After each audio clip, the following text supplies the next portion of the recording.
Okay, episode 43 of the SquadCast. We are here. We are live.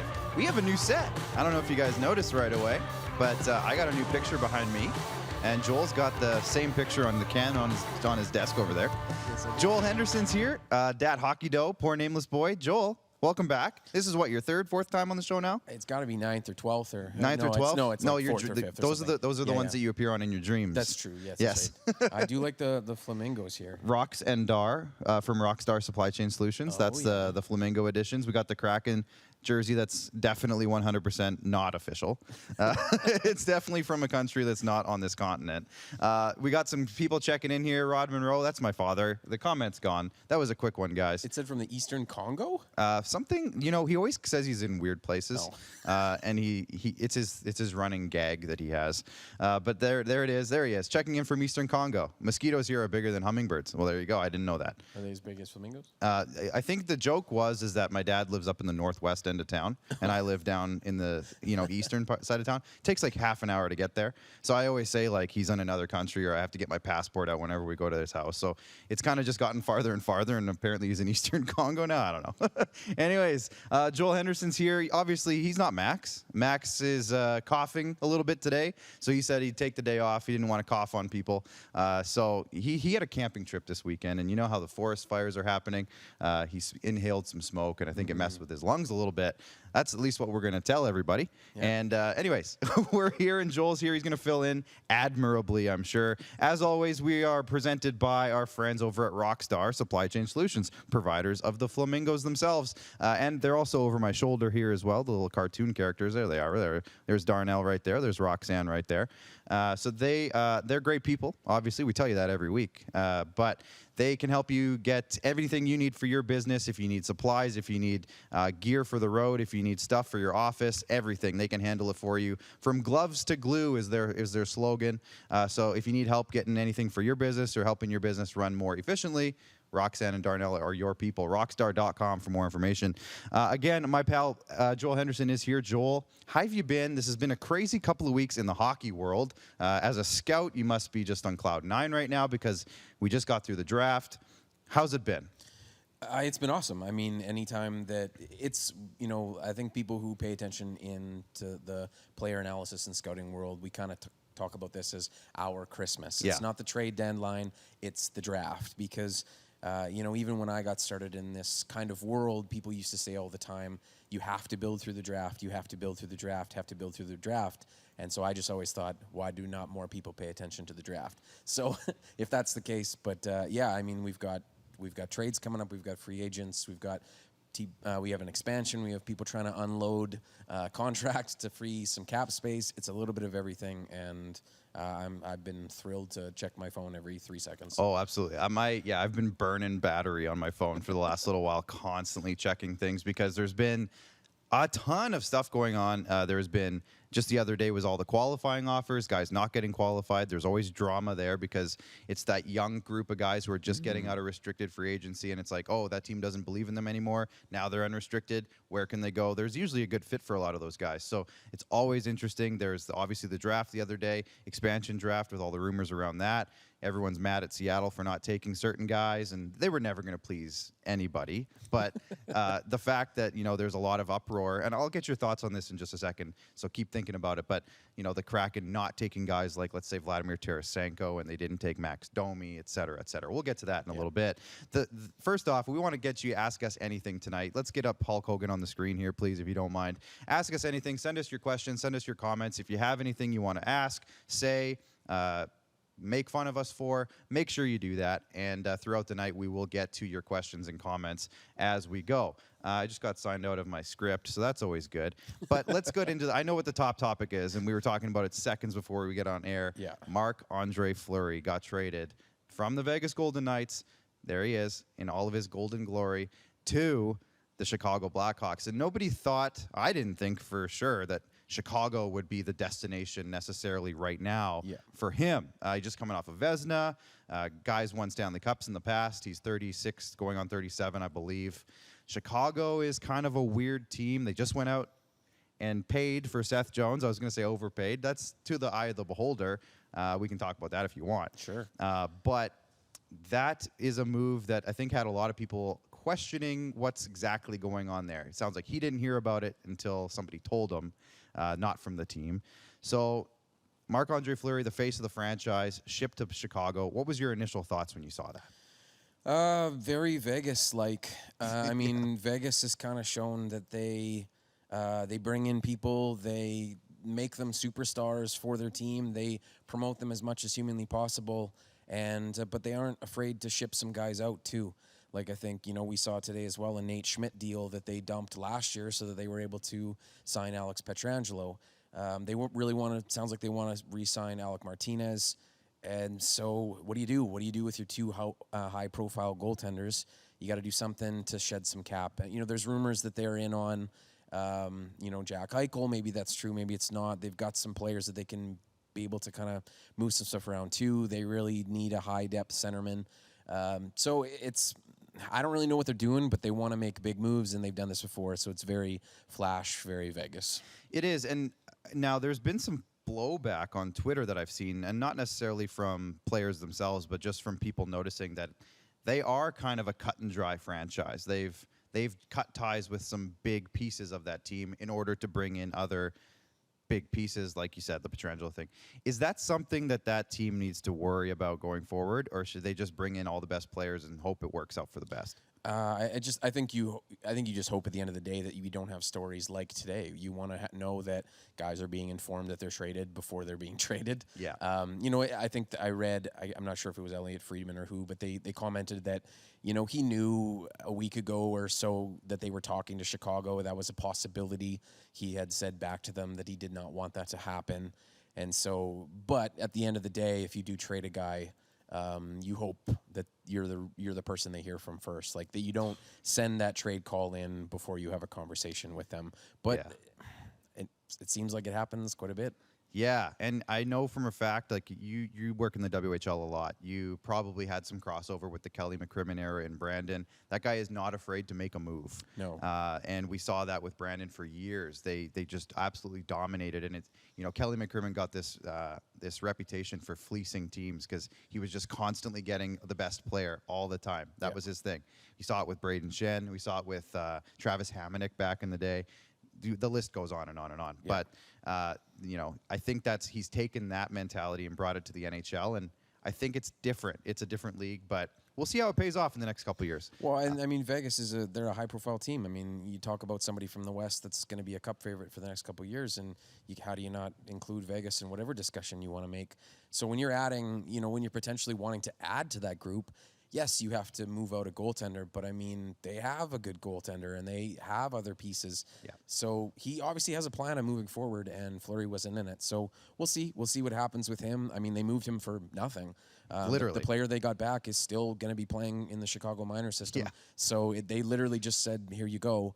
And so it's a risk for Chicago. And the only thing that they're taking, like we said before, is they now have the full cap hit, and they're waiting to see if their player wants to retire or wants to demand a trade to somewhere else specifically, or who knows what's going to develop. But it's a big win or a huge loss for Chicago, because they might be waiting for a month or so to see if their player's going to retire. Now, again, $7 million off the books for Vegas, which leads to speculation, because Vegas, like we just talked about for a few minutes, is not a team to just sit back. They want to make some moves. Now, the first name that came up was Jack Eichel. You mentioned it already.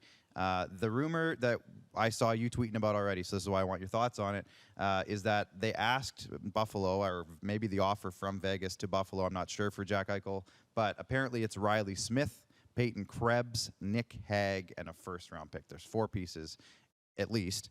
Now, you said on Twitter, because I'm an observant Twitter follower, you said Peyton Krebs was miles ahead of everybody else in the WHL this year, and he's better than people are giving, because a lot of people are saying, well, that's not good enough, the trade.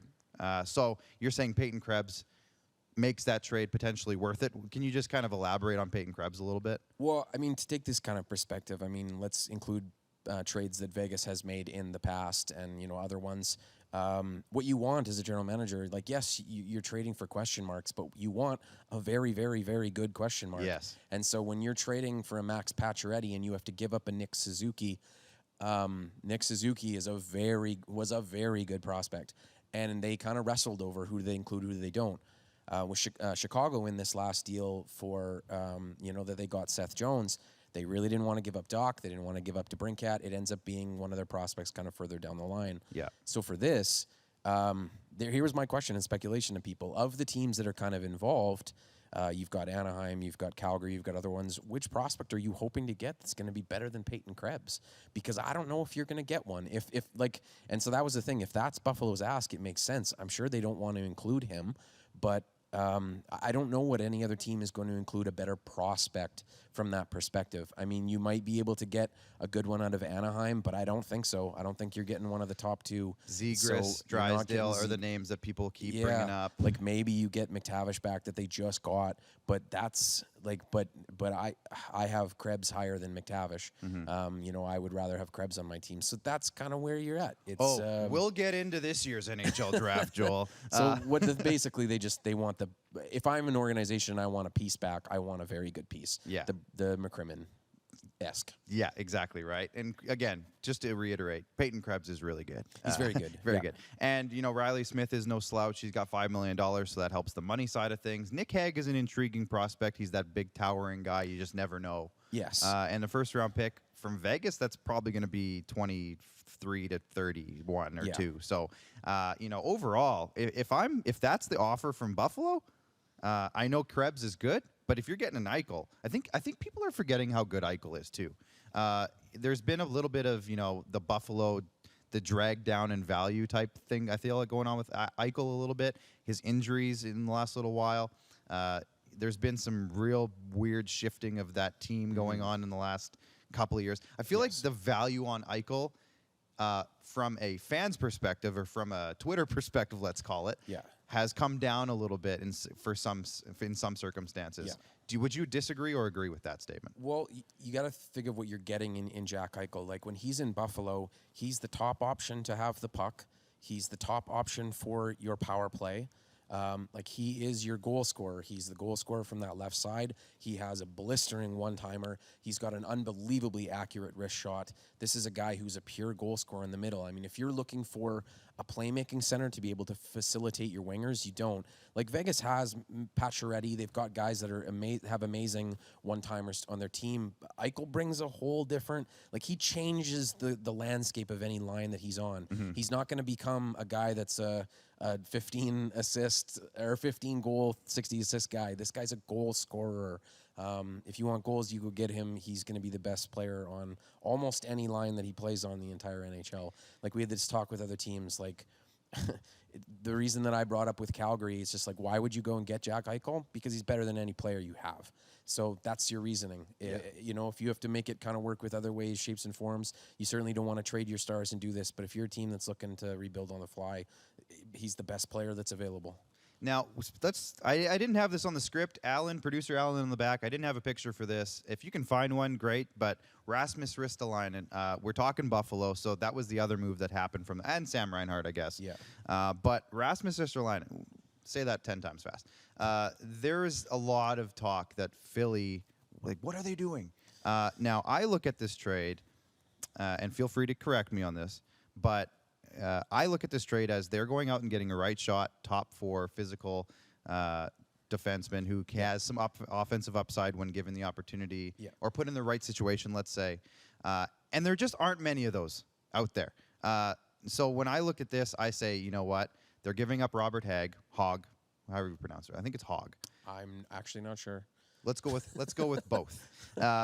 He's in there. He's been a prospect for a while. I think he's like 24, 25. Yeah. So he'll fit into a roster. Sure. Then they're getting probably a mid to late first round pick, and I think there was a second round pick in there. Yep. So in terms of being a general manager, what's available out there to go get, prices of said things, and then picking one to go get, I feel like Ristolainen's a decent gamble for Philadelphia. Correct me if I'm wrong. I feel like it's a good segment. Correct me if I'm wrong. If I there's players that because once again I do player profile stuff for kids in the minors. If I was to do pro player profiling, probably the first person that I would go or do is Ristolainen, and the second person I would do would be Seth Jones, because I have no actual idea like what their huge massive flaws are.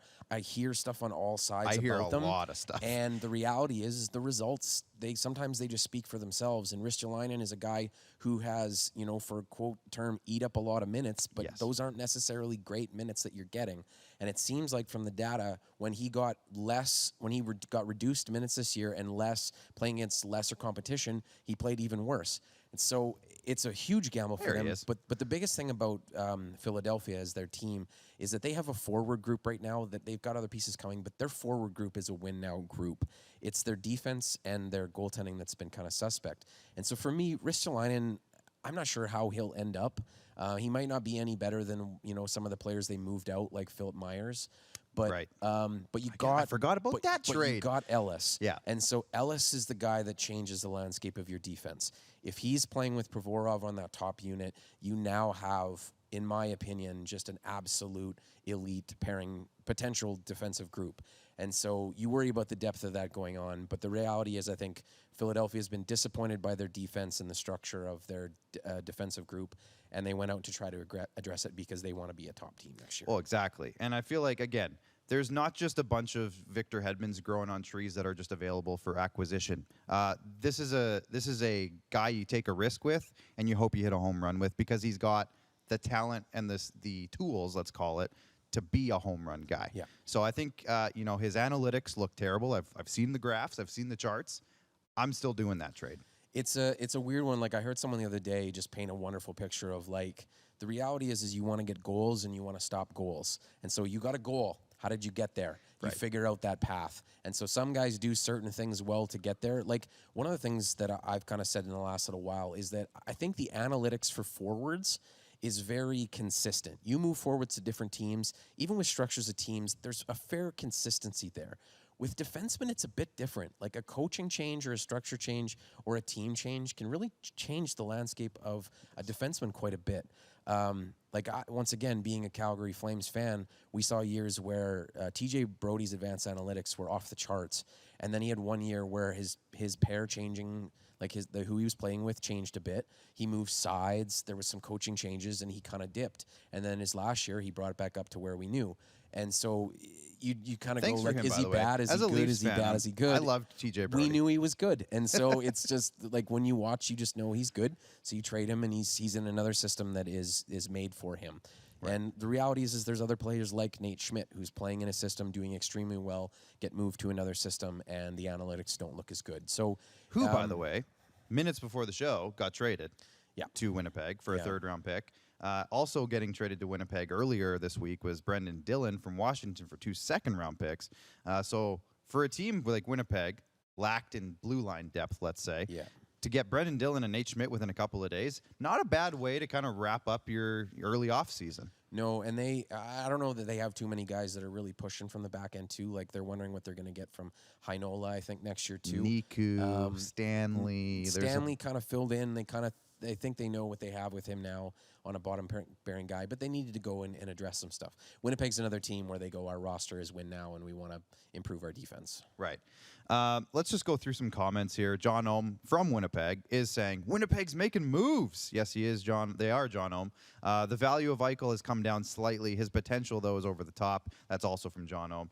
Chad Isaac, look how Bennett did when he left Calgary and played with Florida. I think that's on what you were just talking about. Yeah. Some teams just aren't a fit. Chad Isaac also says, hey, boys, and Joel. I think he meant to say, hey, boys, including Joel. It looked weird on the comment.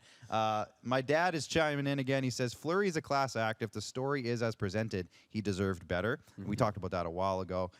Jamie Anstey. Okay, let's get this one. I didn't have this on the list, but let's go into it. He's from Halifax. He says, what is Joel's thoughts on Price not going to Seattle? I was going to talk about the Kraken, so I guess that kind of builds into that conversation. Yeah. Great thoughts on Marc-Andre Fleury. I think he might retire. Okay, so let's get into Price not going to Seattle. I mean, that was kind of the big debate around the Seattle draft. Thoughts, I guess? I think that as far as I am speculating, I'm sure it caught Seattle off guard.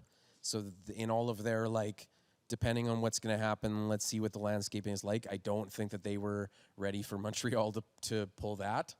So I think it threw them for a loop. I think they had to do some quick research, and I think they just stuck to their plan of what they had, because I think taking on a player who makes as much as Price does with an injury in the offseason, it changes a lot of your whatever. I think if they would have gotten more time, they might have considered it more. But I think they just went, this changes a lot for us. Let's just stick to our plan. Bold management move or genius management move by Mark Bergevin on that specific thing specifically? Because we're not going to talk about the draft until next segment. I think everyone outside of fans of Montreal wanted them to take him. Like everyone. You just want it to happen. Chaos. Like, chaos. Yes. Yeah. Take him. Do it. Yeah. Throw him in a Seattle jersey and just watch people be very sad. You know, like it would have been very pure that way. But that would have been something else. But speaking of the Kraken, the thing I wanted to get to with this, and again, we've gone already almost 20 minutes, and we've gone through 2 of my topics. We've added a couple along the way. It's not about the topics, it's about the journey. Now, the Kraken, I feel like, are getting a master class in how to do a rebuild from the Arizona Coyotes in the last few weeks. The Coyotes have gone out and added, now hear this, look at that logo. I like the Kachina better, personally. The Coyotes have added $27.5 million of expiring contracts in the last 2 weeks. And they are loving it. They're loving every minute of it. They've added, I think, upwards of 8 draft picks in the next 2 to 3 years, including the 13th overall in this past draft, which I think was the 14th, but because of the pick that they didn't own, it was higher to 13th. This last draft? Flyers pick, which I think was 14, but technically 13 because of the whole 11th pick. Anyways, either way, top 15 pick. Yeah. And 4 second-round picks next year, including one this past draft that just happened. So after they got kind of ruined by what happened with John Chayka and the previous regime, Bill Armstrong has come in and said, I'm changing everything here. We're changing everything. And they've gone out and completely retooled, and I don't think they're done. They still have some guys who are tradable, and it sounds like they're still in a lot of rumors, Darcy Kemper being one. I've heard Christian Dvorak's name being bounced around to all sorts of teams, Calgary being one of them. I don't know if that's happening or not. I've heard Pittsburgh, I've heard Toronto, I've heard New Jersey's name is out there a lot. What's going on in New Jersey? We'll get in that later maybe. Like, that's pretty shrewd. Like, what do you think about how kind of Arizona's just approached this? They're going all in. Well, they were never a team that made any big buys, and so them getting Taylor Hall at the deadline the 1 year was like, you know, this is a new kind of, we think we're on the precipice of something, and they were. I mean, they were a very defensive team. They had extremely good goaltending. They were able to kind of maneuver some trades when people thought they got fleeced, and they ended up getting the best player out of those deals. Like, Chayka was one of those guys that was like, I don't want to be arrogant, but we're going to try to outsmart you. We're going to try to figure out ways that you're undervaluing your players. We're going to bring them in here, put them in our system, and we think they're going to thrive. And they determined, we need to save money. We need to do this. We need to do this. Hey, what's the cap floor? How do we get there? And that's what we want to do. So trade them all, trade them all, trade them all. Now, the best part about this strategy is that they're going to be in this situation again next year, because all of these contracts are, again, done after this next season. Yep. Now, let's just go through some names here. This is an all-star team from 2012. Andrew Ladd, Anton Strawman, this is from my memory, Louis Eriksson, Jay Beagle, Antoine Roussel, Shane Gostisbehere, who wasn't around in 2012, but we'll give him the pass on that one. But anyways, like, a lot of, like, those guys probably don't mind the opportunity. This is a chance for some of them to get back into a lineup and actually have a chance to play, because who else is going to play for Arizona next year? They don't have anybody under contract anymore. So that's an interesting dynamic. It truly is, because it's going to be a lot of guys who are just, it's like the old man's club almost for a lot of them. Then they just want it. Andrew Ladd specifically, he probably just wants a chance to play. He's probably happy about this. And he wasn't getting a chance in the island. So anyways, we'll move on. But that's just, it's interesting how Arizona is, in terms of the mass overhaul. They are teaching Seattle a lesson. I don't even know if Seattle wants to do that. Maybe we're overvaluing how much Seattle actually wanted to be in that market. It's hard to say. It's weird. Like, you think that with that cap space, you want to take on contracts and get more capital, but maybe tomorrow they come out and they sign 2 of the biggest free agents out there. We don't know. They want to, either way, what they view is that cap space is gold, because everyone right now and for the next 2 years are going to be in trouble. And so I think Seattle said, we're fine with being a bottom tier team for a few years, getting the top picks in the next couple of drafts, and then making our moves when we want to at our price, because you're the desperate team that's trying to move cap. Yeah, exactly. I'm going to wrap up a few of the other topics. None of them really garnered a lot of debate, but Patrick Laine finally accepted his qualifying offer with Columbus. So anybody who was wondering about his situation, he accepted his qualifying offer. So he was a restricted free agent. They didn't offer him a contract, but they qualified him, which means they have to give him a slight raise, I believe, from what he was making last year. So I think it ended up being $7.5 million. So however that worked out, they kind of just said, let's push this issue down the road one more year, get you back into the lineup, get you going again. We'll see where it takes us. So the Patrick Laine thing is kind of put to bed for now, but it's not over yet. Alex Ovechkin, he signed a 5-year extension. There he is with his family, $9.5 million. So I think essentially he just extended what he was already doing. Yeah, he was just like, that's fine. I'm good with that. Yeah, no. Yeah, and I mean, I don't think he's, in his 4th and 5th years. I mean, guys will out. You never know how guys are going to perform later on, but I don't think he's going to be worth $9.5 million then. But he's one of those guys for that franchise. You just pay him whatever you want. That's kind of how I chase the looked at records. it. I mean, it's Alex Ovechkin. Yep. Come on. For all the people out there who are like, oh, well, no, that's buyout proof. That's terrible. It's Alex Ovechkin, guys. He's chasing a record here. Yeah. He's a franchise icon. Probably saved that franchise, more or less, at a time when it was pretty bad, pretty dire. So I'm for it. I'm for it. Do you think he can pass the record? He has to average 33 goals a year for 5 seasons. He's a player that likes to shoot. Yes. So I hadn't noticed. I don't know. It's hard to bet against him, but I'll bet against him. Ooh, you prick! I'm gonna bet against him. The only other couple of things that are going on: Keith Yandle, this is interesting, signs a 1-year deal in Philadelphia to play with his good buddy Kevin Hayes. I found that interesting. He took a super cheap deal, basically just replacing Shane Gostisbehere with Keith Yandle. Like essentially the exact swap of the 2 players. Yeah. I find that interesting, just way cheaper, obviously, a bit older, obviously, too. But it's interesting. I'm not going to say too much more about that until we see what he actually does on the team. Well, Philly's going to be a 3rd pair guy. Philly's another team, too, that just like they've moved some guys around on who is their top power play guy. They haven't really had one. Like when Gostisbehere was in and out of the lineup, sometimes he was that top pairing guy for sure. They tried Pavorov, they tried Eric Gustafsson, they tried a number of different guys, and it hasn't worked. So Yandle will be another guy that they try on that top They pairing try, and maybe Ristolainen gets a couple minutes on there too. We'll see. Going into baseball, actually, sorry, a couple more things. The Canucks bought out Braden Holtby, the Sharks bought out Martin Jones, and Henrik Lundqvist is wanting to come back next year. Interesting. He's going to get he needs some medical clearances, I believe. Let's get that done first. Moving on to baseball news, there was a trade a couple hours ago. The Pirates traded lefty starter Tyler Anderson to the Phillies. I'm going to talk to Chris about this later because I think there was some talks that he might be Blue Jays bound, but it didn't end up happening that way. And finally, the other big thing that happened was Aaron Rodgers just walked into training camp. That was the big news. He returned to camp. So that drama is, again, same to Patrick Laine thing. They just pushed it down the road. It is not over. The Aaron Rodgers thing is not over. I'm not a football fan really at all, and Aaron Rodgers looks 117 years old in that photo. He's like Dumbledore. Okay. Like he's gonna probably just continue playing until he's like 65.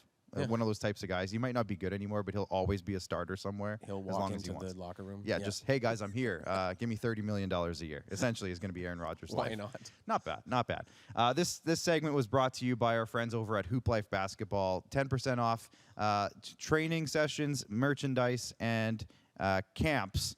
If you use SquadCast, the promo code SquadCast, check it out, hooplifebasketball.com. Our good buddies over there are doing big things in this province. We're going to take a minor break, 2.5 minutes. We'll see you after that. NHL Draft Talk coming up next. Does this look familiar? Your fans deserve an incredible arena experience. It's time for an upgrade. Stunning graphics, Revenue opportunities are just the beginning with our in-venue display systems and scoring technology. Let us help you find the best solution for your facility. DDG, always delivering the best fan experience. Here's how your business can be a part of Canada's fastest growing sports talk show. All you have to do is contact us, and we will tell you all about the dynamic and exciting marketing opportunities we have, utilizing a fully integrated 360-degree multi-platform. Imagine your business seen and heard across Canada on Game Plus TV and around the world on the Rod Peterson Digital Network. You will use one of the most overused expressions in sports. You gotta be kidding me. Get your business involved. Contact the Rod Peterson Show today. Everyday hoop life.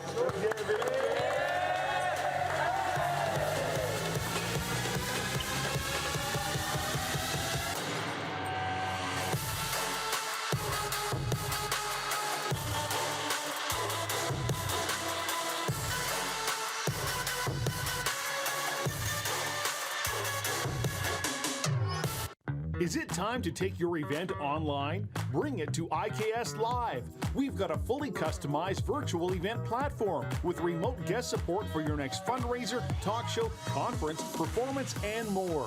IKS Live offers live streaming to Facebook Live and YouTube and pre-recorded capabilities, both in our studio with green screen available and on location with pre-production and post-production services. IKS Live, the proud producer of The Rod Peterson Show and The Recovery Hour. Visit us at ikslive.ca.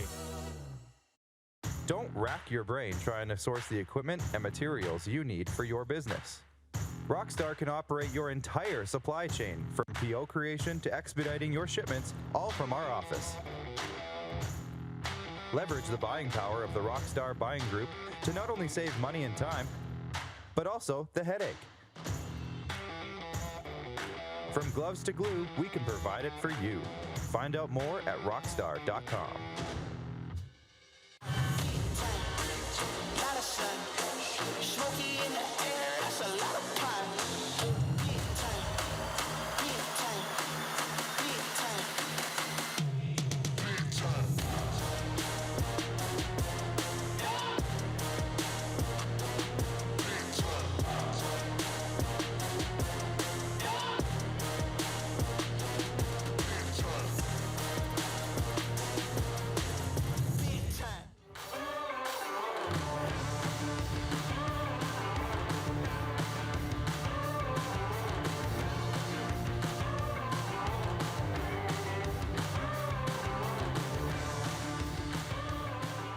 All right. If you have NHL draft questions, send them in.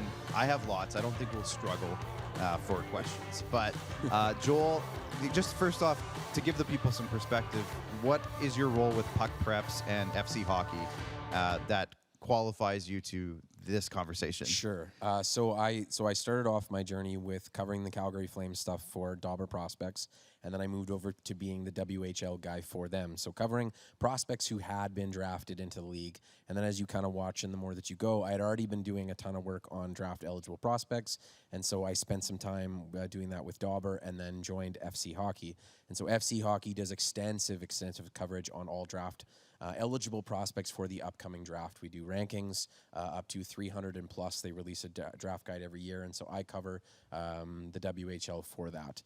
And then as well as that, I mean, it's discussions. The WHL didn't go for a while this year, so I was able to watch a lot more hockey from the USHL and from Sweden and from there as well.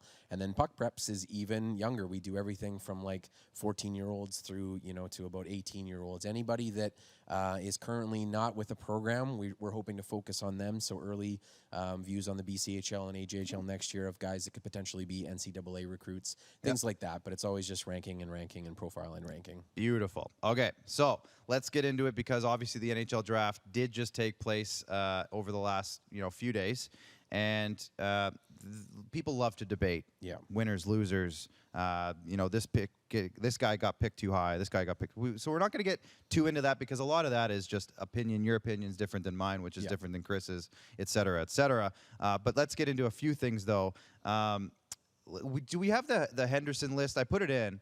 Now, this is I'm going to have to get you guys to kind of do a little bit of jigging with it, because it's a vertical list. It's a vertical and list, we don't have. very There we long. go. So this is your list. I snagged it from your Twitter because you always tag or pin it at the top, and I always appreciate that.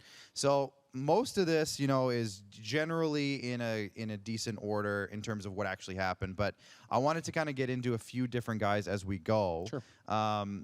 So before we get into this specifically, we can come back to the studio, guys. Owen Power. Last time you were with us, which was January or something like that. We talked a little bit about Owen Power, and I think the conversation at the time was based around we're not quite sure if he's like hard number 1 material, but there's a decent chance he'll probably go.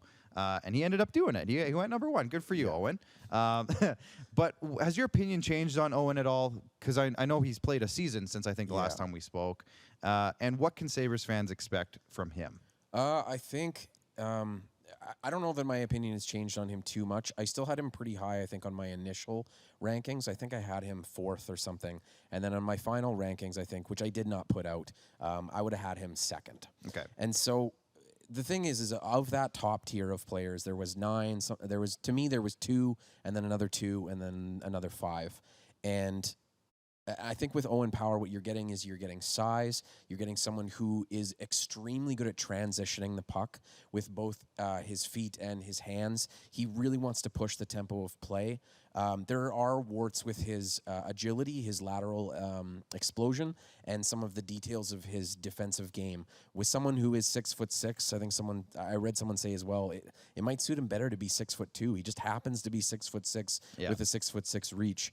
And so you're taking the guy for the potential. What you're taking him for that you just think, even if he's slightly behind some other guys now, you have more runway to work with as a potential firepower. So he's a player that you just trust your development to. You're going to put him in the gym. You're going to increase his lateral acceleration. You're going to increase some of his play away from the puck. And for Buffalo, you're getting a guy that's going to replace Rasmus Ristolainen. And the reality is he might be amazing, or he might bring all the headaches that Ristolainen did too. And they can trade him to Philly in 8 years. And they can trade him to Philly in 8 years. Yeah. One of the guys you had high on your list last time you were here, again, I'm referring to that, but was Jesper Wallstrm. And obviously we had the conversation at that time. I remember it. The best goalie in the draft is usually the best goalie in the draft. Yes. Now, I think it's obviously I'm paraphrasing, but he slid. He was the guy that slid. And I think a lot of fans throughout, from the reaction I saw on Twitter, every pick going from like 3 or so to when he got picked was, okay, Jesper Wallstedt's going here. Yeah. Or, I think this team would really be good with Jesper Wallstedt. Then he didn't, and then it didn't, and there was a lot of kind of like, what is going on? So, can you elaborate? Maybe smooth some confusion. Is there a reason that maybe stood out to you about him? I don't know that it was necessarily his play, because his play was fantastic. So he put up numbers in some of the Swedish leagues that are very unprecedented. He is a top-tier goalie. If you think the same from last year's goalie in Askarov, then this is another top-tier goalie. I think it just comes down to potential again. Sebastian Kosar is 6'6", 6'7", and he has more room to work with. And so I think if you're a team, those are definitely the top 2 you're debating, and then you come out ahead. And I think teams were split. I think teams, especially on their potential and their ability, teams were split on those guys, and then you just have to find a team that wants to take a goaltender in that range, and Minnesota wanted to do that. This was going to be a question I asked you later. Maybe let's bring up the board really quick, the list, I should say. Columbus came away with a few of these names. Now, one name you didn't have on your WHL list because he didn't actually play there was Cole Sillinger. He's not on this list, but I know you had him on another list of yours in other times. So Columbus comes away with Corson Ceulemans, Cole Sillinger, and again, not on this list because he didn't play in the WHL specifically, Ken Johnson at number 5. Yes. It's easy when you have 3 picks and you pick pretty highly ranked players. They're the winner. They're the winner of the draft because they got these guys. Again, 3 first-round picks. Let's put it into perspective a little bit. But are you looking at Columbus as a winner of this draft? Yes and no. The 3 players that you mentioned are they're going to be very volatile players at the next level. All 3 of them can frustrate you on any given night. And so with Kent Johnson, people reported he might have the best hands in the entire draft. But some of his decision-making off the fly, some of his decision-making as well at 5-on-5, it isn't great. So he's got to learn how to take that creativity and add just some more productivity. I mean, he scored at a high rate as well. This is a guy with a massive, massive upside. That's why you take him there, especially if you think you can play him at center ice. So that's him. Cole Sillinger is the same way. He's maybe one of the best, if not the best, goal scorer in the draft, the way that he can score goals. But he's got some skating stuff to work on. He's got some off-puck stuff to work on. And Corson Kuhlman's is the same. Physically, maturity, like there are very few players in this draft who skate and move with the quickness and the power that Kuhlman's does, but you worry about some of the decision-making and stuff. And so they grabbed, I don't know what you want to call it, but they grabbed 3 guys that are, you have to have the development in place for them. And if you do, and you do a good job, you have a potential of 3 home runs or 3 huge swing and misses. And 2 guys that played primarily Junior A. Just thought that was interesting. Yeah. First-round picks. Junior A is fascinating how fast that has kind of jumped up in terms of the draft boards in the last, I'm going to say, decade. 2 picks that I really liked in the top 10 just for interest factor. Matty Beniers at 2, just because I want to see if he can be a cornerstone of a franchise, because that's essentially what that pick is with the Seattle Kraken. And the other one was Eklund to San Jose at 7. Now, he was projected at times to be maybe number 1, maybe number 3, maybe number 14. Who knows? But San Jose got him. And I like that because I feel like San Jose has lacked a sense of offensive creativity recently. Obviously, they came off that massive run, of course. But recently, it's been interesting. So, Beniers and Eklund, what do you think their fits are in those franchises overall, or what do you think about those guys? So on my personal board, I had Eklund at 1 and Beniers at 3. Okay. And so these are the 2 of the top guys in the draft as well. Yeah. Eklund to San Jose is an absolute home run. They don't really have a player with his creativity and firepower there. What would you say his primary position is right now? Or where will they want to shove him in? He's going to be a winger. He is going to be a winger. Some Swedish scouts that I talked to just basically said he was the best transition player in the SHL last year, period. It's pretty good. His ability to transition the puck through the neutral zone is unprecedented. He moves the puck so quickly. He makes decisions so quickly. Like, you blink and it's in the back of your net with him, a pass or a shot. And so he's a guy that does struggle with size. He's just smaller. Like, he's 5'9", 5'10". He'll end up being 5'10", probably 5'11". Vertically challenged, I think. Sure. And but then pound for pound, to me, he's the most talented player in this draft as far as the way that he sees the game and is productive. And with Beniers, you're not getting an all-out superstar in Beniers. What you're hoping to get is a 70-point center who plays well defensively. You're hoping that he's somewhere in that range between a Nico Hischier and a Jonathan Taves. It's somewhere in that defensive-minded center who has enough creativity in passing and this kind of thing. He might end up topping out as a 60-point 1-2 punch kind of centerman, but he's a great player to start a franchise with. So I think they that's could why get they a were Jonathan happy to do it. Taves type of guy, I think that they'd be pretty happy to start off their franchise with. Yeah, I don't blame them for going with him at all. What was in the water at the University of Michigan? Well, the University of Michigan has they even have more great players coming. Yeah. I mean, Luke Hughes was taken 4th overall, and he's going to Michigan. Yeah. So, I mean, Michigan is just, sometimes when you have those programs, everyone wants to go, and everyone will go, and I think even for the next number of years, they're going to be a powerhouse team. So you just mentioned Luke Hughes. This is from Max, by the way. This is Max chiming in, everybody. So Max, I can't do a good impression. You were doing a decent impression of Max earlier. Oh, hey guys, what are you trying to? Yeah, okay. That's Max in a nutshell.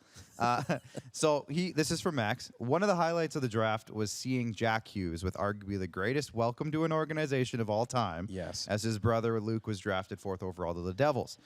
Now, this is where it gets interesting because Chris is right here. With your brother in the building tonight, can you say that would be a dream come true to be drafted to the same organization in any sport for you? And would you have the same reaction did you see the reaction? They basically jumped all over him. So on one side, so he's on the couch and they all stand up. You've got Quinn Hughes on one side, Jack on the other, and Jack just started to hop. He vibrated. Yeah, almost. he started to really vibrate, and then he hugged him, and then Quinn was on the other side clapping awkwardly. Good job, buddy. And good. This is good. This is great. I got a contract I'm the to worry one that's about. not playing with you guys. Great. But yet here's the reality. I mean, the more time that you spend with a person, the more you understand their movements, their motivations, these kinds of things. You've got one of the best transition players coming up in the creativity through the middle of ice in Jack Hughes, and you have his brother passing him the puck through the neutral zone. I mean, I think there were some people that saw that as a slam dunk pick for the Devils there. I saw it as, it was a bit of a reach for me, like just a little bit. Once again, like talking about ranges, he could have went 5, 6, 7. I get it. But that you have a brother passing to a brother, like there's instinct there. I mean, when have we seen it last beyond like the Sedins? Like it's just there's something there where you understand the motivation of a player, you understand the motivation of a person because you've spent the last like 15, 16, 17, 18 years being around them. And it's kind of becoming a trend too. Like we saw again, the thing we didn't get to talk about, Seth Jones is playing with Caleb Jones now, and there's like 3 or 4 other brothers that have signed together recently. Yeah, well, and there's been some trades and that kind of stuff. And to me, it doesn't work unless you're both top end players. Yeah. And those two are both top end players. So hopefully it works out for them, and it just becomes many, many photographic opportunities of them hugging on the ice. That'd be great. One guy that fans in this market of Regina, we're in Regina. If that's breaking any fourth walls, I'm sorry, but we're in Regina. So one guy that a lot of people here are happy about is Riker Evans in the second round of the Seattle Kraken. Quickly becoming Saskatchewan's favorite team, by the way. Sounds like they're signing Jaden Schwartz. I think they have 5, if that happens, they have 5 Saskatchewan players on their opening day roster as of this week. So we'll see what happens with that. Then they go out and draft Riker Evans. Now, a year or two ago, I saw Riker Evans as young. Like when I was with the Pats, I think he would have been 15. Like he had been drafted, but he was very small, obviously, not developed yet. And then he slowly kind of got more responsibility. And then last year really broke out. So what did you see in Riker? And maybe bring up the list again while we're at it. Is he on there? No, he's on the list. Down he's lower. Just lower. Maybe scroll down. We got the ability to scroll. There he goes. We're getting down there. And there he is, 23. So what happened with Riker Evans over the last, let's say, I know it's a short and small sample size, but what happened in this past season that turned a few heads? Well, so with Riker, like you said, he kind of started off smaller. And so last year when I was watching him, he, the first half of the season, he really didn't have an element that was able to break through to the next level. Like he was a player wrapped up in B- attributes. So he was a good defender, but he was, he had some work to do too. He was a strong player, but he needed to become stronger. He was a quick player, but he needed to become quicker. There wasn't really any part of his game that was elite, except for his ability to kind of get shots through on the ice. He didn't have the greatest shot in the world, but what he could do is he could find lanes and get dangerous opportunities creation on that. One of the ways that he really improved was his play and his passing through the middle of the ice. With the Pats losing Nikita Sedov, he was able to kind of step into a bigger role with that team and kind of command that power play. When you've got someone like Connor Bedard that you're passing to, your metrics for transition are going to go way, way, way up. There's some people that I talked to who are huge, massive analytic people. Mitch Brown at EP, Elite Prospects, is a huge fan of Riker Evans. I think he had him as a 3rd-round pick last year, and I had him and I had Riker as a 6th. He was eligible last year. He was, and this is his 2nd year of eligibility. Yeah, and so he thought he was a 3rd-round pick last year. I thought he was a 6th, and then he thought, he basically said like there wasn't anyone that had the transition data and that Riker did this year. So I can't really necessarily speak to that, but Riker did improve quite a bit. And so there's teams that are watching where it's just like you're getting a player that doesn't have any physical top-tier elements. He's never the fastest, the biggest, the strongest, the whatever on the ice, but he's learned how to be an efficient player. He's learned how to quiet his mistakes. He's learned how to make smart passes through the neutral zone, and he's been able to transition the puck with his feet too. So I don't know if he's going to necessarily make it to the next level. That's why I had him way, way lower on my list. But the analytics speak a different story, and they say that this guy's developing very well. I love that. Another one from Max. Obviously, now we're taking it to a different level here, but on a not so bright note, to end the first round on Friday, Logan Mayu, who made a much publicized request not to be selected in this year's draft at all, he went 30th overall, 31st. Again, the 11th pick being not a thing was first round. So by the Montreal Canadiens. Is there any good way to spin this? Or now this is getting a little bit, again, opinionated too, but or was this just a flat-out error that should have never happened by Montreal? I think it's an error. I think it's a pretty clear error. Let's look at it from a hockey standpoint, because I think we're all on the same page that this was a weird decision. Yep. At the very minimum, a weird decision. Yeah. But is he like that good that it had to happen in the first round? That's my question. Because, I can understand if this kid gets a flyer in like the 5th round or something, just because he's there and they can work with him on day 2 on a random, non-publicized, not big spotlight pick, just randomly in the 5th or something. Yeah. But this was a first-round pick. Like, this puts spotlight on all of the issues. So is he good enough that this makes any sense to me? Like, that's my question. So here's what I know. I didn't really know anything about Logan before. For Puck Preps, I did an interview. We did a podcast of me interviewing the associate general manager, I believe, for the London Knights. And so what I did in prep for it is I went and watched all these players, because a bunch of them had went down to the Erie showcase that was put on from the Ontario Hockey League. If you guys don't know, since Ontario didn't play, they put on this, some of the players kind of rallied, put on this big event in the United States, and a lot of players from the OHL kind of came and played. And Logan played in that, and so I watched some of the video from that, and I came away being pretty impressed with the way that he was moving the puck, based on some of the lists. And I just thought, man, like this guy could be a potential high second-round pick. When I talked to some of the people that learned about, and watched him play overseas, they just said it wasn't, like, he wasn't very good overseas in the Hockey Etat. There was a lot of stuff that he just wasn't doing up to par. So if you had him in your second round, fine. Most people didn't consider him a first round pick. But to be honest, they took, Montreal took they took Caden Goley in the first round, way higher than I would have taken him too. So he's a bigger kid. He's got tons of physicality to his game too. So there's something there that they just really like and covet. So to be honest, like, I don't think this is a thing of like, you think Logan's the 10th best player in the draft and you got him there. I think it's just they completely disregarded all of the other stuff and they just said, he's the player that we would want in this spot, so we're going to take him. Yeah. And you're risking, I mean, I guess we can talk about it, but you're risking a ton of financial loss in doing this. But the reality is it's just, he has to be left alone for a year. You just do it. He's with the London Knights. You check in on him after a year, and if you feel like he's ready to be drafted and he's whatever, it's just there's a lot of implications in a sport that is trying their best to move forward positively, to change kind of some of the negative aspects of what comes along with hockey and hockey players, that comes along with a sport that's very rich and privileged. And it's just a massive glaring error. You hope in the end of this that Logan becomes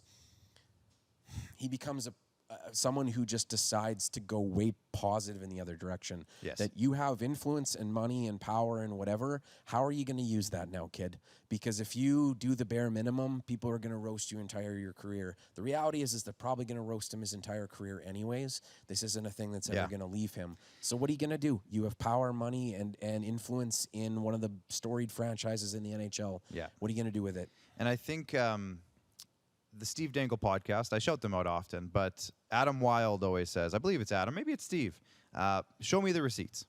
Yeah. Show me what you did. It's not just a matter of saying he's done things. Let's see some results. And I think we'd all agree with that.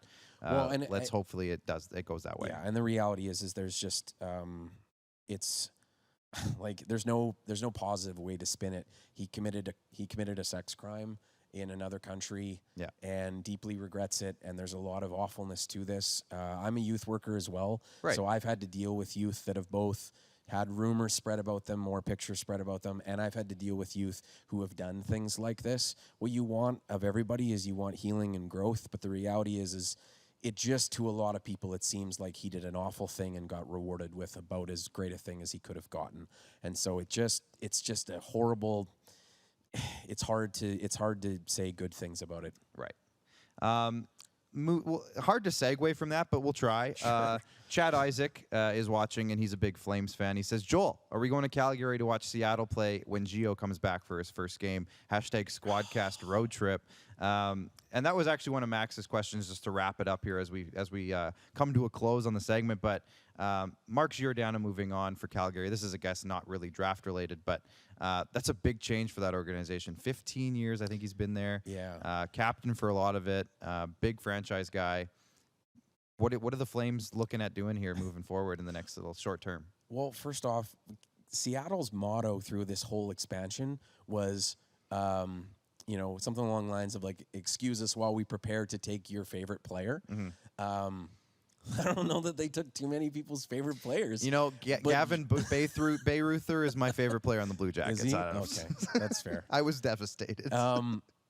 Mark Giordano means a lot to the Calgary community. There's a number of like real pillars that have come and gone through that community that just do a lot. You know, Matt Stajan and Mark Giordano. There's guys that come through and they leave an absolute footprint. And everything that I hear, I've never met him before. Everything that I hear about him and the response from his teammates afterwards was just, they're devastated. You're losing an incredible leader at your locker room, a guy that when he speaks you pay attention because he maybe doesn't speak as loud or as much as you would hope, it seems like, but when he does, you listen. And he's a guy that as well that it just seems like his actions speak louder than his words a lot of the times too, where you're coming into the gym and he's already there. There were some stories cycling a couple years ago when he got hurt that some of the coaches had to like hide his skates from him so they would stay off the ice. It's just, he's just one of those guys. A guy that I think Ryan Leslie from Sportsnet was on with us upstairs on the Rod Peterson show a week or so ago. And his thing was a guy who can set the standard pretty good. And I think that's not a bad way to kick off a team. No, and I think Seattle commented about that too. Yeah, and so as far as for Calgary, I mean, you're losing you're losing in the second half of the season last year. He was, you know, still arguably their best defender. There was still like some metrics that, you know, here and there you can say that other guys do, but he's so versatile. He's so smart. He gives you everything. And he improved. He started off not so great, and he did improve, especially under the new coach. And so it's hard to replace. They don't really have necessarily someone in there. If they go and throw some dollars around, I'm not really sure who you give that to on the left side. They were hoping that Juuso Välimäki would be ready at this time. He's a very good player, but the thing that's holding him back is just that little extra bit of agility to get to pucks to make decisions. If he improves his agility and comes into camp, you know, 10 pounds lighter very quick, he's going to be a force for that team, and he'll probably demand that top 4 spot. But other than that, they need to sign someone to a couple of years. I have no idea who that's going to be. There's been some rumors around, like, I don't know, maybe someone like Alex Edler or someone like that can just kind of fill in. Canucks minutes. Coming into the Flames, it's natural. It has to happen like that, yeah. But I honestly don't know. Morgan Riley will fit in perfectly when they trade him for Matthew Tkachuk, and that just that's Twitter taking over. Now, personal news for you. You just got some big news in your music career. Yeah, I did. I saw some videos that you put out. Can you explain kind of what's going on there? So I've played a lot of what are called showcasing festivals around the world, and I've been very, very privileged to be able to do that. I've been able to go to Australia and Germany and the UK, and to represent, you know, Saskatchewan and Canada in a lot of big ways. Yeah. I'm a folk indie Americana artist from here, and everything obviously for musicians has been sidelined since, you know, February, March of 2020. And so there's been some kind of shows here and there of whatever. And in 2020, I got news in March that my dream festival, like the pinnacle of festivals for me, which is Americana Fest down in Nashville, had me there. And I didn't ever think that I would ever get into it. It's one of those things that you just go, me? No. Like Kiefer Sutherland is playing. Like it's a weird, like interesting. They still have to announce a lot of acts. It's just a massive, massive, massive festival. And to me, it was, you know, on the personal side of things too, it was my brother and I, our dad passed away last year. And, you know, the last great news that I got to tell him musically was that I got into this festival, and so we got to share that with him. And so when the festival got canceled last year, it was just really heartbreaking. And not because I couldn't go play the festival, but because it was just like, that was the last thing I told him. Yeah. And it was the last thing we celebrated together. So when I got the news this year again that I was able to go, I mean, it's still a couple of months away. You never know what's going to happen, but I'm really hoping that we can go and do that, and it's a dream come true for me. Well, perfect. Fingers crossed, and we're all rooting for you. So good luck down there. And when is it exactly? Near the end of September. Awesome. Where can everybody follow you on that journey? Because I know you'll be documenting it. It's going to be very, very documented. There'll be a lot of food eaten in Nashville. But you're going to get huge on food TikTok. All my stuff is under Poor Nameless Boy. So if you want to go to Instagram or Spotify or any of this stuff, there's no music attached. There's no anything. It's just Poor nameless boy, and you can go and listen to the last stuff. And I'm really hoping that I've got a new kind of song in my back pocket as well, so I'm hoping that I can release that before the trip. Love it. And check them out on Spotify, because that's Yes. where I listen to all your stuff. Well, we're going to let you go because your brother's been sitting over here patiently waiting in his Blue Jays garb, and I'm excited to get to talk to him as well. Thank you to our sponsor of our guest, IKS Media, of course. IKS Media is the premier destination for live event planning, broadcasting, screen rentals, etc. If you want to make your event or a concert the best experience possible, you got to get IKS involved. They can make your event the best, or the hottest ticket in town. IKS Media, the best seat in the house. Always the best seat. I'm ruining their mottos. I'm sorry, IKS. 9 out of 10. I'm 9 out of 10 on that. But when we come back, we are switching gears a little bit. We're talking Blue Jays. We're talking baseball. Apparently, a trade has fallen through, and we still have a chance to get a guy. We're going to bring Chris Henderson in, brother of Joel, after this break. Does this look familiar? Your fans deserve an incredible arena experience. It's time for an upgrade. Stunning graphics. Revenue opportunities are just the beginning with our in-venue display systems and scoring technology. Let us help you find the best solution for your facility. EDG, always delivering the best fan experience. Here's how your business can be a part of Canada's fastest growing sports talk show. All you have to do is contact us, and we will tell you all about the dynamic and exciting marketing opportunities we have, utilizing a fully integrated 360-degree multi-platform.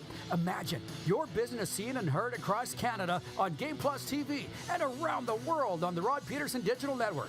You will use one of the most overused expressions in sports. You gotta be kidding me. Get your business involved. Contact the Rod Peterson Show today. Everyday hoop life.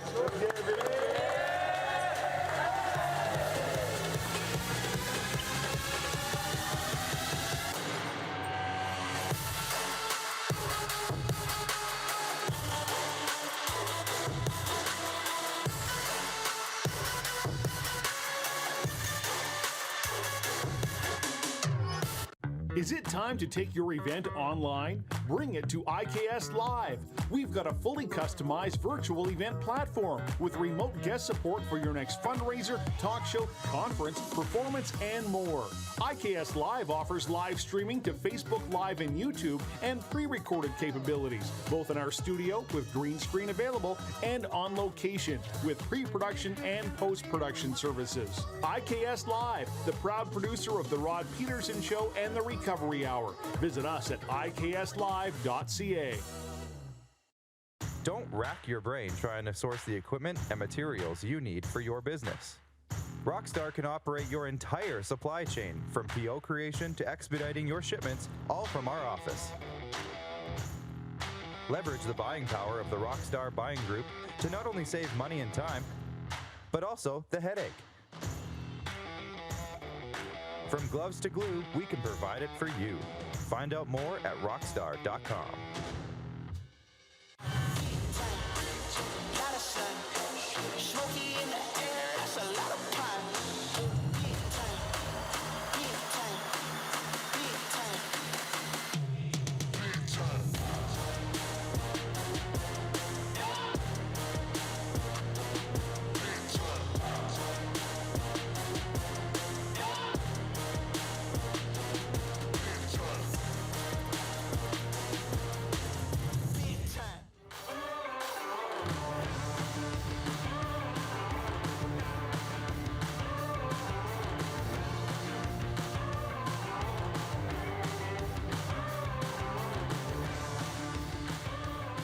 Okay, we've officially swapped Hendersons. We got Chris in now.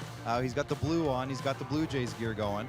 So Chris, Baseball for Brains is your Twitter account. You write and co-edit Jays Journal. And you're also in the music industry. We'll get into that later as well. My brother's been copying me my whole life. Basically, Yeah, right? yeah, He just pretty much. he just got a little bit on the colder side of sports, and you got the that's warm right, sport. yeah. So let's dive right in.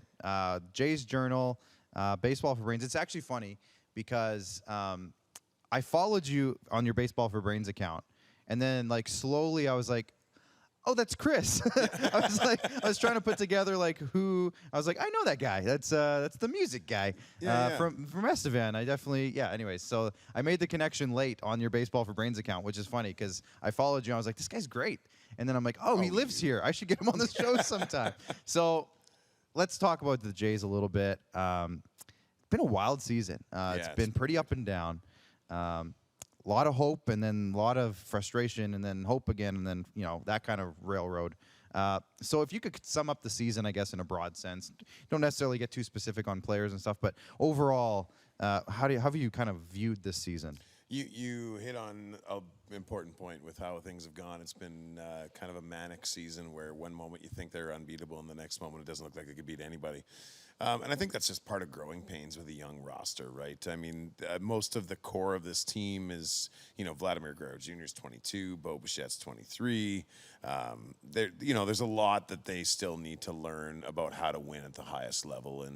And I think they're very close, and with a few extra pieces, they could be even closer. But it's not that shocking when you really look at the picture to see that they've had ups and downs and lots of learning experiences. So before the season actually started, Max and I, who again, Max, you're not here, but I don't know if you noticed, Max, you're not here.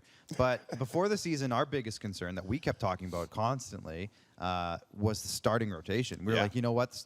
It's not good enough. They need to add, Nate Pearson needs to be top form in order for them to be any good this year, and they need to go out and add, insert 75 names here.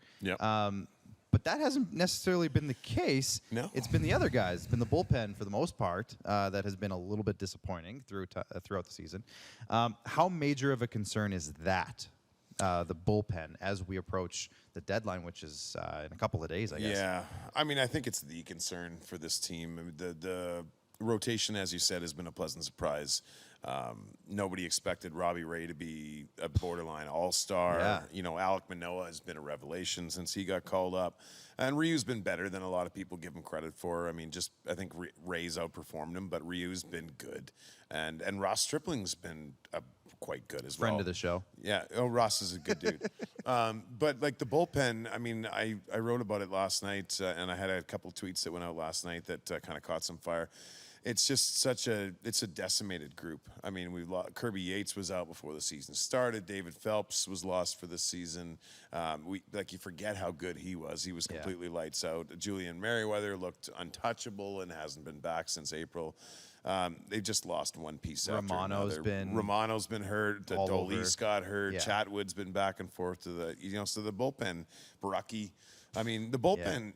If you were to have a whole group that was healthy, I think they'd actually be a strength, but they're just so far from that if they want to be serious about competing this year, then they've got to add to the bullpen. Yeah, and when they did recently add to the bullpen, they brought Trevor Richards over in the Rowdy Tellez trade. Now, I saw him pitch was it yesterday? Who hit another home run for Milwaukee tonight. Of course he did. Of course he did. He's going to be 35 home run guy. You know that.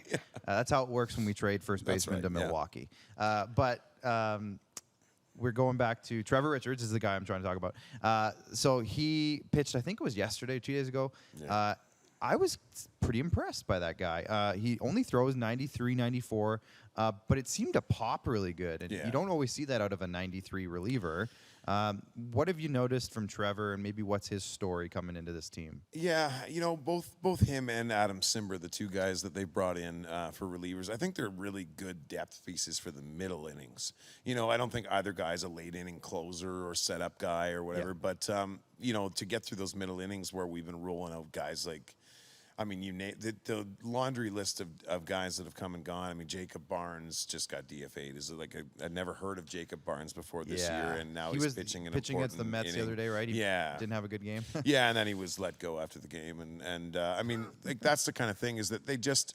Charlie Montoyo has traditionally had a short hook with the starting rotation. So if you're only going to let your starters go 5 innings, somebody's got to pitch that 6th and 7th inning. And way too often this year, the Blue Jays have just not had the pieces to do that. So a guy like Richards is a huge, I shouldn't call him a huge, but it's an important piece to help bridge those innings. Now, there has been some, uproar over that specific thing that you just mentioned. The fact that, it's usually a hard 5 innings and the starting pitcher's out of there. Yeah. there's been some frustration from the fan base about their decision making on that specifically. If you know that your bullpen is somewhat of an issue, what is the holdback on letting your starters go 6 or 7? Especially, we've seen nights, and I think we're just going to get into like a fan. Yeah. What the hell? But I feel like there's been nights you saw Ross Stripling just dealing that one night about a month ago, just dealing, and then they pull him, and it's like. He probably had some more in there. You've seen Ryu on some nights just dealing and controlling the game. Yeah. I don't have to say everybody's name, but that's the sense of frustration that I get from a lot of people. Do you hear the same things? Yeah, and I think Monteil's been more open-minded to letting his starters go longer over the last month or so, especially, and that's been as much out of necessity as anything, right? I mean, the bullpen has been worn right down, and they've needed their starters to just go deeper into the game to give them a chance. But one thing that I question back and forth at times with this coaching staff and front office is just the reliance on analytics, and I mean that's a part of all major sports now, and it's an important part. But just the rationale behind pulling a guy like Ryu out after the 5th inning is that the batting average and on-base percentage goes way up the 3rd time through the order. Well, that's fair, fine, but if your option is Ryu a 3rd time through the order, or Jacob Barnes, or whoever else you're rolling out there, well, I'm sticking with the ace if it's up to me. Yeah. And I think that he's gotten better at doing that, but I think this front office has a lot to work out about how much they want to let the analytics control the decision making, because this year it feels like it's been very much analytical driven with almost everything. Yeah, ask Blake Snell how he feels about analytics. Blake Snell would not enjoy pitching. No. So you mentioned the front office, Ross Atkins, Mark Shapiro. Take their spots for a sec. So you're sitting in their office. You got the phones. You got Jonah Hill talking on the phone with some other GM for you. So how do you navigate this deadline? It's an interesting one. So how would you go about it with the current? This is from Max, by the way. How would you go about it with their current place in the standings? And I'm going to combine this with my question. Sure. There's been a lot of rumors about Joey Gallo and Jose Ramirez. Their names just keep popping up in my timelines lately. Mm-hmm. Should the priority right now be adding to that strength? And those guys have a bit of control under their names. Add to a strength, or should they look at maybe some long-term solutions in the bullpen or the rotation? Well, I think the reason that names like Gallo and Ramirez are coming up is because there's not a lot of pitching options, not a lot of upgrades out there that are available that the Blue Jays might be able to focus on. If a guy like Max Scherzer was open to re-signing in Toronto, maybe. If the Reds were willing to deal Luis Castillo, I think that's 100% the Blue Jays' focus. But because the pitching market has been fairly limited, I think that's why, I think the one thing I do like about this front office is that they're open-minded to being creative about how they get better. But it depends on the cost, of course, when it comes to acquisition cost, but I don't really feel that there's a need to add to the strength. You can always do that if the cost is right, but there's such a blatant need for both pitching in the rotation and in the bullpen. The rotation's been good for the regular season, but this isn't a playoff rotation. No. So I think you really need another guy like a Castillo, a Scherzer, Kyle Hendricks, somebody like that. Whether they're available or not is a different question, but I'm not really in favor. I've been arguing with people on Twitter about the whole Gallo thing all day, and I don't get it. I don't want them to give up much. If they can get him for very little, for a minimal package, great. But if we just saw Marc-Andre Fleury get traded for literally nothing. Right.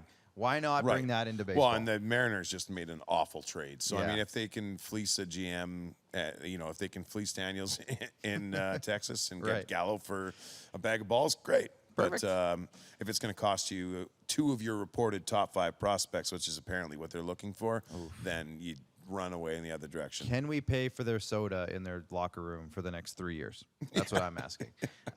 So this is also from Max here. I'm going to do it verbatim. All right, Chris, let's get down to it. Marcus Semien, Robbie Ray, Kevin Biggio. Sign one, lose one, trade one, go. And he told me to point at you emphatically. And point at me. Yeah. So, sorry, we had Biggio, Semien. Robbie Ray, Marcus Semien. So you sign one, so extend one. Yeah. You lose one, just UFA or leaving in free agency, and you trade one. Well, if I had to do that, then I would re-sign Robbie Ray because pitching is, as I've already talked about, the top priority, and Robbie Ray has proven himself to be at least a number 2 starter this year. So I think that's a guy the Blue Jays are going to want to bring back and that they should bring back, and so that would be the guy I would sign. Got it. The guy I would lose the one, guy I would trade lose one. would be Semyon. Yeah. And not because I don't like him. I love Marcus Semyon, but the Blue Jays aren't going to re-sign him. I don't know how many people are watching this, but it's not going to happen. He's going to ask for a minimum of a 5-year deal at a minimum of $20 million a year, and that might be fair value. But when you have so many other players to address, they want to do extensions with Vladimir Guerrero Jr. and Bo Bichette. They want to improve the pitching staff. And they've got some minor leaguers like Austin Martin, who could be debuting as early as next year, could fill in well at second base. Jordan Grosshand's another one. Elvis Martinez. Yes, those 3 names will come up in moments. Yeah. So keep going. But no, I would let go of Semyon also because you can get a qualifying offer, compensation pick for him because the A's didn't give him an offer last year. And then Biggio, I like him, but I mean, if I had to pick one of the 3 to trade, Biggio would be the guy that I would, because I think of those 3, he could have the best return because of his years of control. Sure. Semyon and Ray are both rentals, so yeah. I don't know. I'm not in favor of trading either of those guys right now. Fair. So side, we're going to build on that now. We're going to change the game a little bit, but call up, keep in the minors, and trade in a big package for something. Okay. Those 3 guys you just mentioned, Austin Martin, Jordan Groshans, or Elvis Martinez. Call up, trade, and Call up, keep in the minors, Okay. or trade. So I would, I would trade Grosshands Yes. out of those 3. I guess if I had to call, none of them are ready for the big leagues, but if I had to call one guy up, it'd be Martin. And then Elvis Martinez is going to be the second best player on this team 5 years from now. That's what I keep hearing. Yeah, he's unreal. I've seen some numbers. He's really popping off. To me, he might even be the most untouchable prospect other than Gabriel Moreno right now. Because he's just showing that he's going to be a superstar. Right. That's interesting because, Martinez wasn't a guy that was kind of in those conversations maybe at the start of this year, and I think he's worked his way in. Yeah, he's had a great year in the minor leagues, but I mean, he's only 19 too, right? So a lot of times, I remember being super pumped about everything I was reading about him when he was signed as an international free agent, but when you sign a kid when they're 16 or 15 or whatever he was at the time when his deal went down, there's a lot of variables that could come into play to see what he ultimately is worth. Yeah. And already he's showing that, like Vlad Guerrero Jr., who was signed as an international free agent, he's flourishing at a young age. And I wouldn't be shocked. I don't think he'll be here by next season, but I think 2023, Elvis Martinez will be in the big leagues. Beautiful. We're going to talk about Vladdy Guerrero. Your brother's like having a seizure over here. Joel, what's happening? Emily Kaplan, ESPN. Yeah, she's reporting that Tyler Johnson and a second-round pick. Tyler Johnson, second-round pick. Are being traded to the Chicago Blackhawks in exchange for Brent Seabrook. Tyler Johnson, a second-round pick to the Blackhawks for Brent Seabrook's essentially his contract. Woo! Okay, breaking news. Ding, ding, ding, ding. Blackhawks are busy. The Blackhawks just don't want to let their off-ice issues get in the way of making some big moves because I think they're trying to distract everybody from what's going on, and rightfully so because, anyways, we don't have to get into that topic, but Tyler Johnson in a second for Brent Seabrook's contract. Whoa! Okay, well, there you go. So Tyler Johnson's the new star center for the Chicago Blackhawks. Didn't see that one coming. I thought Tyler Johnson was going to Seattle just because he's from the area and stuff. But so you want to talk hockey for the next half hour? I'm so out of touch with hockey. I'll be honest. That's fair. I'm a Leafs fan like yourself, and so. So so let's say you're out of touch with hockey because you're a Leafs fan, just like everybody. No, it's just I can only take so much misery. That's fair. And I just That's fair. Let's get back into good things. Vladimir Guerrero Jr. Sure. Now, I was scrolling your Twitter, and you had this pinned on the top of your Twitter. I like when you brothers are good at pinning important tweets. It's just to make myself look good. Yeah, right? and it did, because you said that Vladdy was going to be the best hitter on the team this year. And he very much is. Yeah. So what has he done from your perspective this year to make him so dangerous? He's taking things seriously. He walked through the minor leagues and everything that he ever did until he got to the big leagues. Like, he was just a man among boys. Even when he was an 18-year-old playing against guys that were 5 or 6 years older than him, he could just dominate.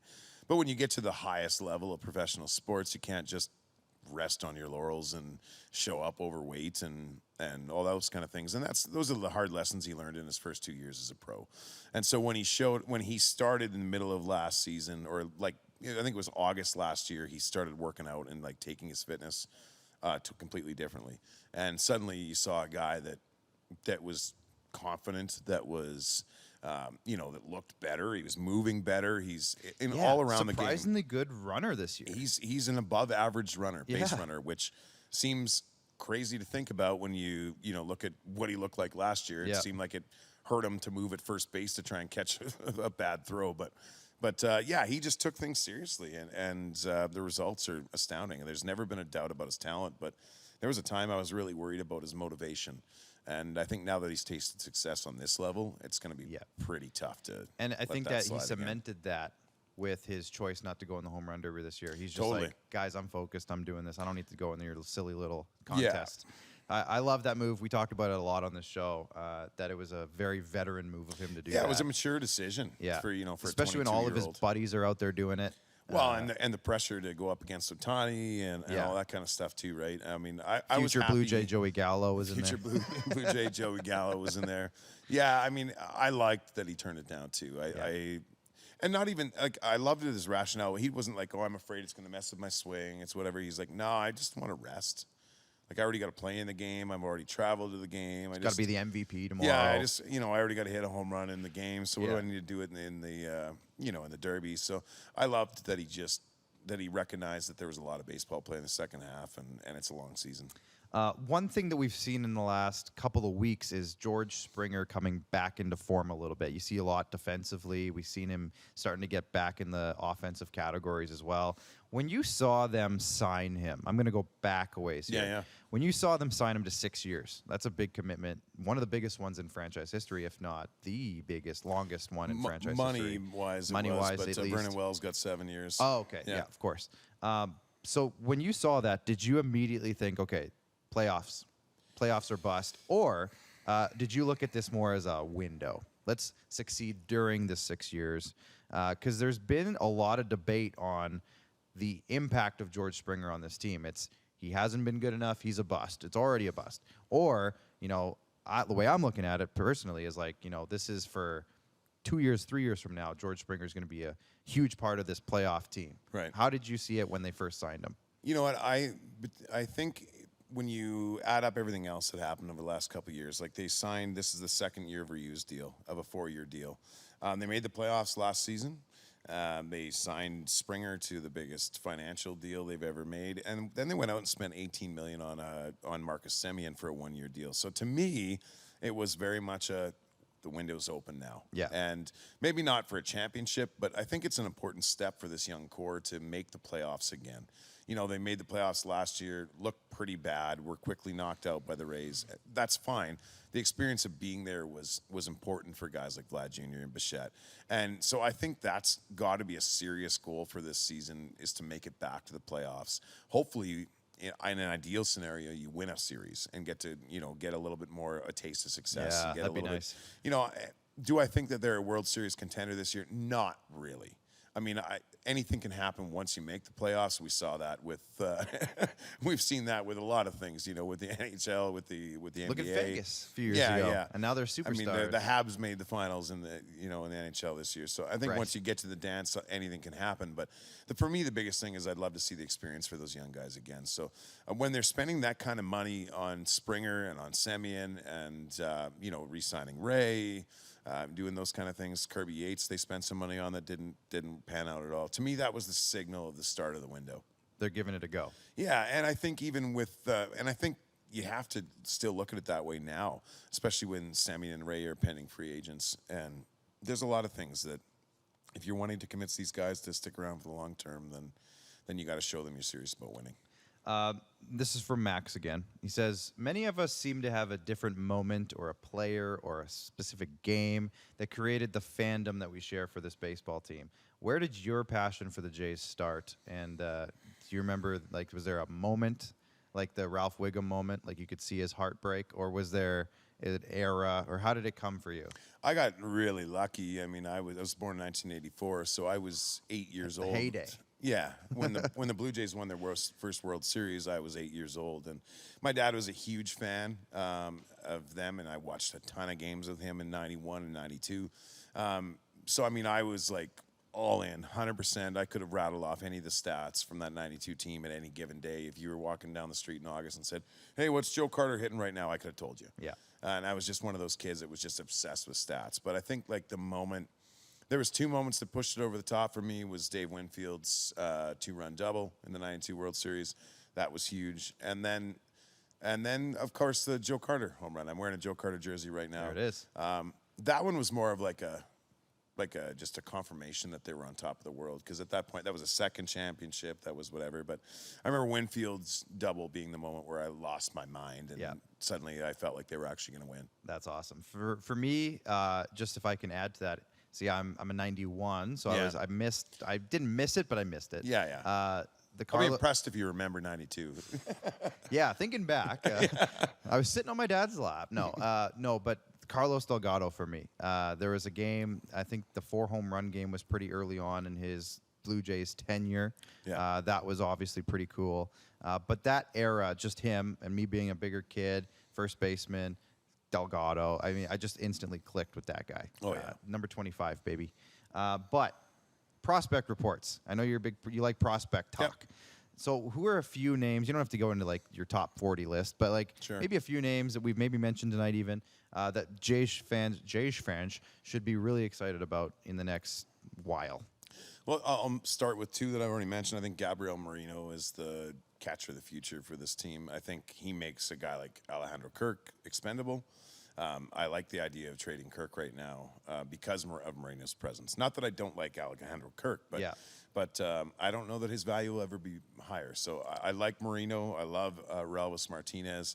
And I'm really big on a few of the pitchers that we've got in the system. You know, Manoah's been great. I got a chance to interview him last year. Oh, nice. And he was just a great guy. He works really hard. He was talking to him about his workout facility that he'd started during the early days of the pandemic with his brother.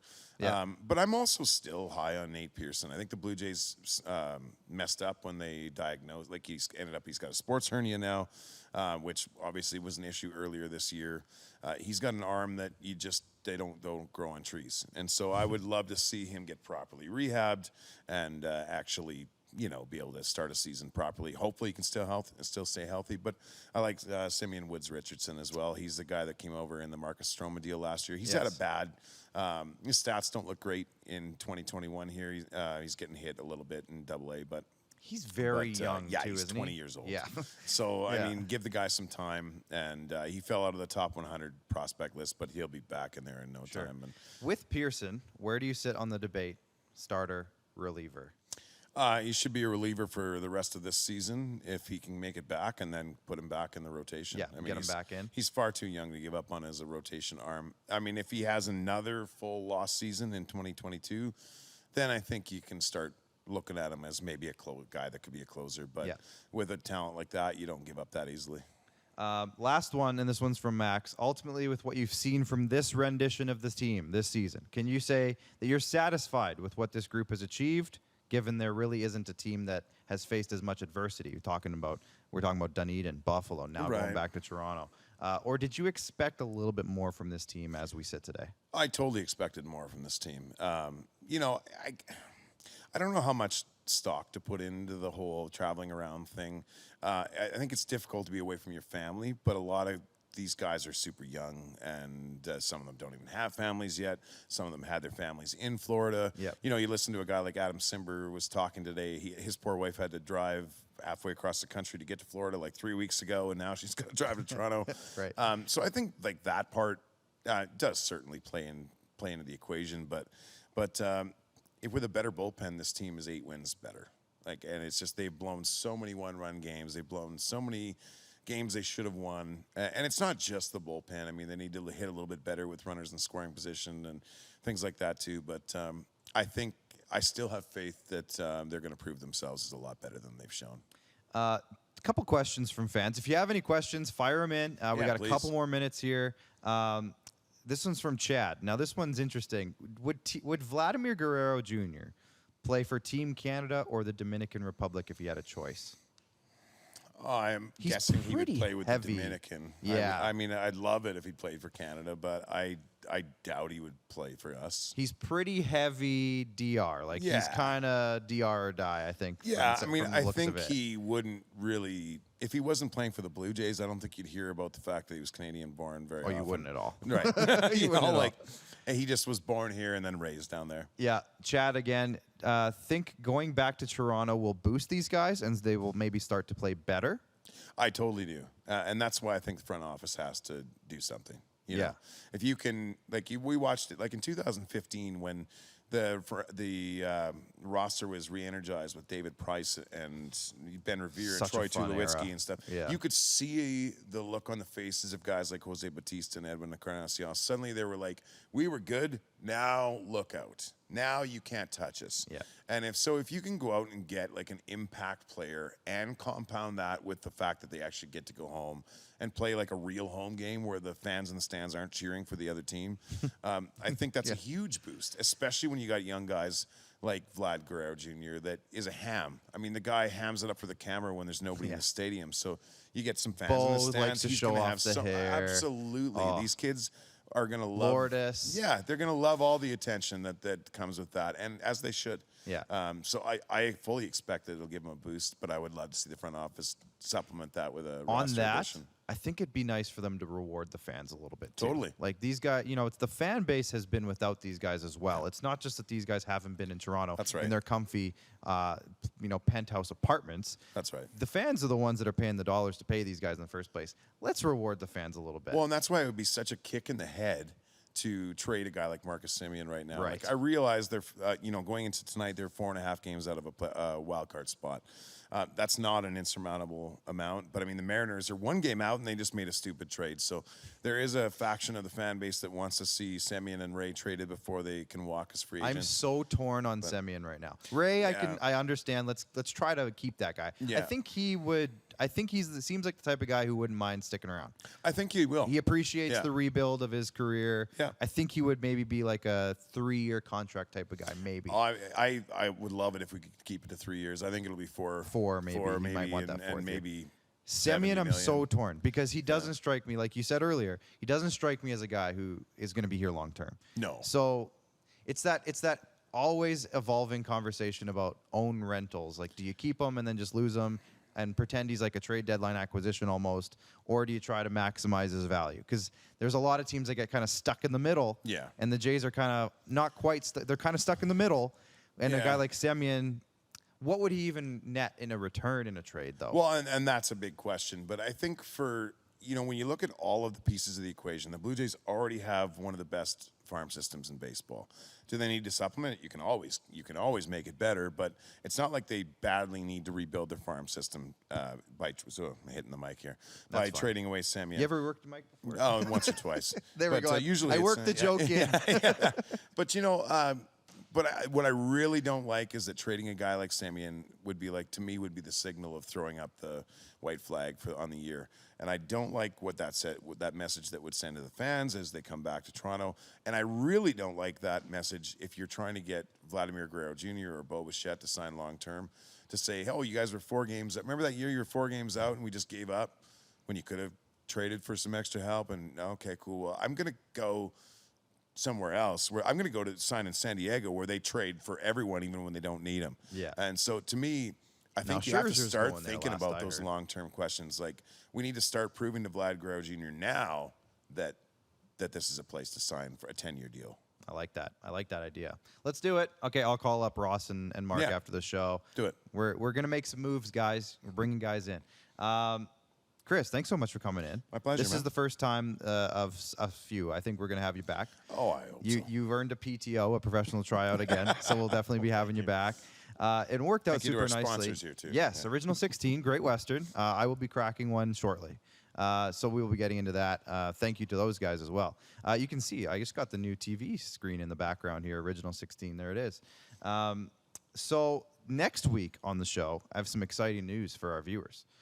We have an NHL player coming on the show next week.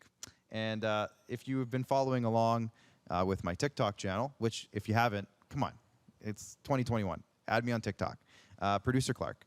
But I have purchased in recent days, weeks, an Adam Brooks jersey.